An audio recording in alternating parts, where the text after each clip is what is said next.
সবে বর্ষার মরশুম পড়েছে, এর মধ্যেই মালদায় গঙ্গা ও ফুলহার নদী ফুঁসতে শুরু করেছে।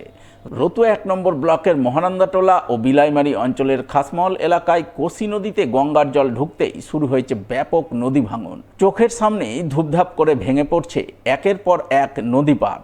নদী তীরবর্তী গোটা গ্রাম গিলে খাওয়ার উপক্রম তৈরি হয়েছে, যা দেখে আতঙ্কে দিশেহারা হয়ে পড়েছেন ভাঙন কবলিত এলাকার বাসিন্দারা।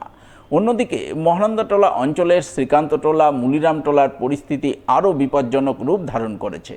গঙ্গার আগ্রাসী থাবায় সারাক্ষণ নদী পাড় ভেঙেই চলেছে, যা দেখে আতঙ্কে শিউরে উঠছেন এলাকার বাসিন্দারা। তারা গঙ্গার করাল গ্রাস থেকে বাঁচতে আগেভাগেই ঘরবাড়ি ভেঙে সরে পড়ছেন নিরাপদ আশ্রয়ে।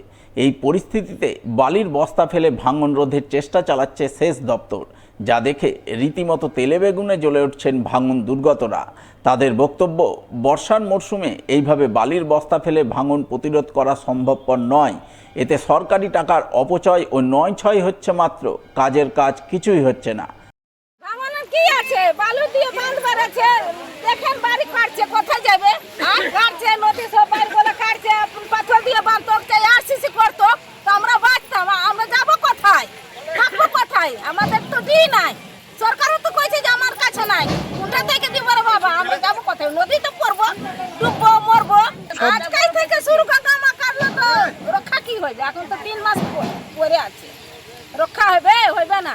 আর সরকার সাহায্য দিচ্ছে না। ভোট লিবার সময় এটা করবো ওটা করবো, আর ভোট দিয়ে নিল সব সরকার পয়সা গেল, মিথ্যা করে বোরা ভরছে, বালু ফেলে দিচ্ছে। কি ঠিক আছে, 3 সাল থেকে বোরা দিচ্ছে, একটু তো টিকছে না।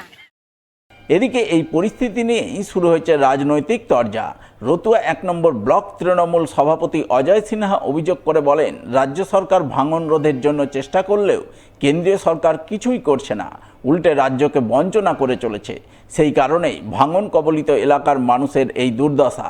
যদিও তৃণমূলের বঞ্চনার অভিযোগ অস্বীকার করেছেন মালদা জেলা বিজেপির নেতা অম্লান ভাদুরী। তার বক্তব্য, ভাঙন প্রতিরোধের দায়িত্ব রাজ্য সরকারের, কিন্তু রাজ্য সরকার কিছুই করছে না।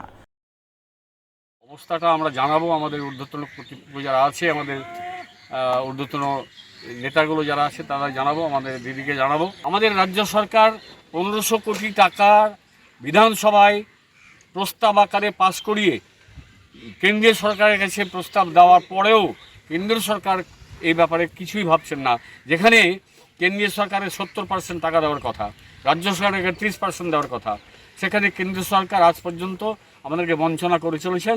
আমাদের রাজ্য সরকারের মাধ্যমে কেন্দ্রীয় সরকারের কাছে আবেদন রাখছি যে আমাদের এই গঙ্গা ভাঙন থেকে রেহাই দিতে অন্তত দীর্ঘমেয়াদী পরিকল্পনা করে গঙ্গা ভাঙনকে রোধ করবে। পশ্চিমবঙ্গে বা রতুয়ায় গঙ্গা ভাঙনের বিষয়টি এটা সম্পূর্ণ স্টেট ম্যাটার।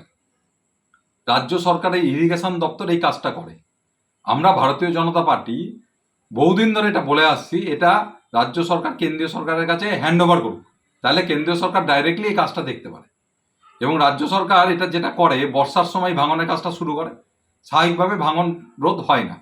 মানুষ এখানে বিক্ষোভ করছে, মানুষের সঙ্গত কারণ আছে, তারা এমপির বিরুদ্ধে বিক্ষোভ দেখাচ্ছে, এমএলএর বিরুদ্ধে বিক্ষোভ দেখাচ্ছে।